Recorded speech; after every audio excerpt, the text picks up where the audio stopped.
வந்து நமக்கு பிரிஞ்சு போக சான்சஸ் இருக்கு. அதாவது என்னன்னா பிரிஞ்சு போகணும் எப்படின்னா லேயர் வந்து நமக்கு திக் கன்சிஸ்டன்சி வராது. ஒன்று வந்து லிக்விடா இருக்கும், அப்படி இல்லைன்னா ரொம்ப வந்து ஜெல் டைப்ல ஆயிடும். இன்னொன்று வந்து நமக்கு கரெக்டான சப்ஸ்டன்ஸ் எப்படின்னா நம்ம மாவு கரைக்கும் பார்த்தீங்களா, அந்த சப்ஸ்டன்ஸ்ல இருந்தால் தான் ஹேண்ட் வாஷ் கரெக்டாக வரும். லிக்விடாக ரொம்ப வாட்டரியாக இருந்தாலும் செட் ஆகாது, ரொம்ப ஜெல்லியாக இருந்தாலும் நமக்கு ஹேண்ட் வாஷ் யூஸ் பண்ணுவோம். நம்ம இப்போ வீட்டில் யூஸ் பண்ணியிருப்பீங்க இல்லையா, ஹேண்ட் வாஷ் பார்த்தா அதோட குவான்டிட்டி எப்படி இருக்கும்னு நமக்கு தெரியும்ல. அதுதான் மெயின் திங். ஆர்ஓ வாட்டர் நம்ம இன்னைக்கு எவ்வளோ எடுத்துக்கோனா 790 ml எடுத்துருக்கோம்.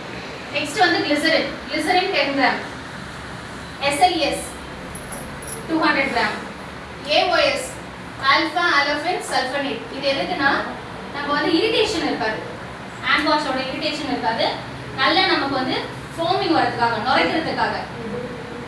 இது வந்து 50 gram, coco betaine 20 gram, salt 30 gram, shiner 0.5, perfume 1 ml, colour 1 gram. ஓகேங்களா? இதுதான் நம்மளோட மெட்டீரியல். இரிட்டேஷன் இல்லாம AOS